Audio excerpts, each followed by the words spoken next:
जादूपुर नाम के गांव में करतब दिखाती एक औरत एक रेड्डी के लिए गांव में आती है। आइए आइए मेहरबान कदरदान, खाइए रोहड़ा के ताजे ताजे केले, कभी खाए नहीं होंगे ऐसे केले, पीले पीले केले खाइए। ये कहकर रोहड़ा हाथों में 4 केले लिए उन्हें सर्कल में जोर जोर से हवा में उछालती हुई करतब दिखाती है, जिसे देखकर आसपास के सारे बच्चे अपने अपने मम्मी पापा से उस औरत के पास जाने की जिद करने लग जाते हैं। पापा ऐसा तो सर्कस में बॉल से होता है ना, ये आंटी तो केले से कर रही है, चलिए ना पापा देखते हैं। रोहड़ा एक पतली सी तार पर चलती हुई केलों से करतब दिखाती है। आते जाते सभी लोग बाहर रुककर उसके करतब देखते हैं और वाह वाही करते नहीं थकते। जैसे ही एक आदमी पास आकर उसे पैसे देने लग जाता है, तब वो कहती है, अरे नहीं नहीं साहब, मैं करतब तो बच्चों के मन को बहलाने के लिए करती हूँ, धंधा तो मेरा केले का है। पीछे देखो मेरी रिड्डी, जो भी मेरे केले खाएगा मेरी तरह चुस्त दुरुस्त और तंदुरुस्त हो जाएगा। पता चलता है क्या कि मेरी उम्र 55 की है। अरे पर ऐसे ठंड के मौसम में कोई केला क्यों खाएगा? ये ऐसे वैसे केले नहीं है साहब, ये शरीर में गर्मी देते हैं, ठंड को दूर भगाए, जो भी रोहिणा के केले खाए। पापा अगर मुझे केले नहीं मिले तो मैं घर नहीं जाऊंगी। तभी उसके पापा कहते हैं कि बेटा केले ठंड में कभी गर्मी नहीं देते, ये सब कहने की बातें हैं, सामान बेचने का तरीका है इनका। पर पिंकी नहीं मानती।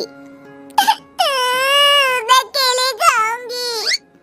पिंकी की जिद के आगे नत्थू हार जाता है और उसे केले खरीद कर दे देता है।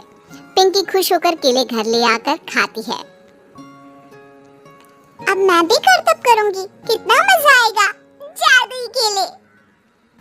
पिंकी पहला केला खत्म भी नहीं करती कि वो बेहोश हो जाती है।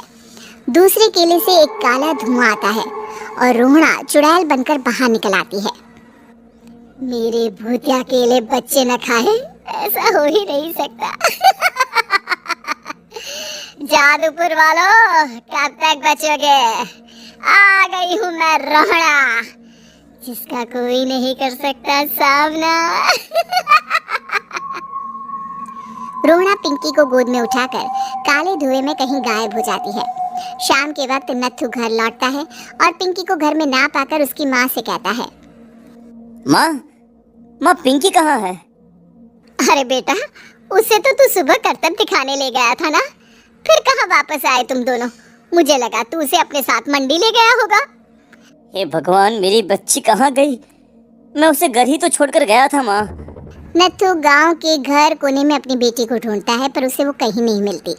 परेशान होकर आके रो रो कर नत्थू हिम्मत हार कर घर लौट आता है। अगली सुबह रोहड़ा फिर से करतब दिखाने आती है और इस बार पिंकी की तरह रोनी केले खरीद लेता है। 50 रुपए दिए थे पापा ने, सारे पैसों के मैंने केले खरीद लिए हैं। अब मैं भी आंटी की तरह ही करतबबाज बन जाऊंगा। यही सोचते हुए रोनी केले खाता है और पहला अकेला केला आधा खत्म भी नहीं करता कि चुड़ैल उसके सामने आ जाती है। मेरे साथ चलने का समय आ गया है रोनी। ये तो बस शुरुआत है, अब इस गांव के सारे बच्चे धीरे धीरे मेरे कब्जे में होंगे, एक बच्चा भी नहीं बचेगा। ये कहकर रोनी को गोद में लेकर काले धुएं में अदृश्य हो जाती है। इसके बाद हर रोज गांव में से कोई ना कोई बच्चा गायब होता, पर ऐसा क्यों हो रहा है किसी को भी समझ में नहीं आ पा रहा था। रोज की तरह अपनी बेटी पिंकी की तलाश में नत्थू गांव के एक तालाब के पास बैठा रो रहा था। कहाँ गई मेरी पिंकी? शकुंतला के जाने के बाद एक वही तो मेरा सहारा थी। अरे उसकी आत्मा कोस रही होगी मुझे कि मैं अपनी बच्ची को संभाल भी नहीं पाया। नत्थू ये कहता हुआ रो ही रहा था कि तभी तालाब में से उसे शकुंतला की आवाज सुनाई देती है। कहाँ थी तुम शकुंतला? हमारी बच्ची और सारे गायब हुए बच्चे रोहड़ा के कब्जे में हैं। वो बच्चों को जो केले देती है उससे बच्चे बेहोश हो जाते हैं और उसके कब्जे में आ जाते हैं और वो उन्हें ले जाकर काली दुनिया में ले जाती है। पर वो ऐसा क्यों कर रही है? ये मैं नहीं जानती, पर उस दुनिया का रास्ता मैं आपको बता सकती हूँ।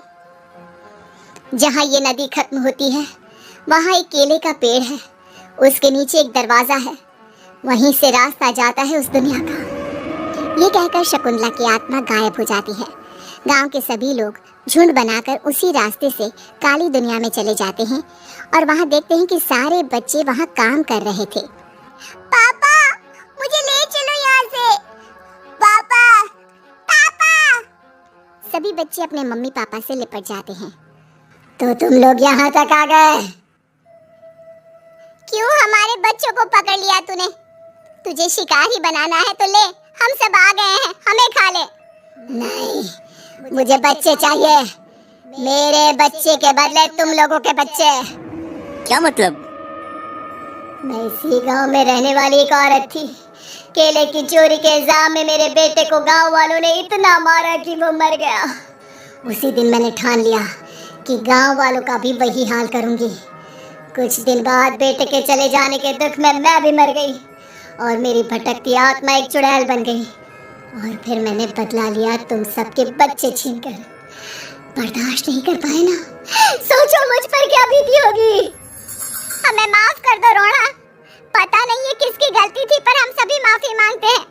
हमारी खुशियाँ लौटा दो, तुम भी तो एक माँ हो। गांव वालों की बात सुनकर रोना का मन पिघल जाता है और वो बच्चों को छोड़ देती है। उसके बाद काली दुनिया बच्चों के लिए जादुई दुनिया बन जाती है। अब कोई भी कभी भी वहाँ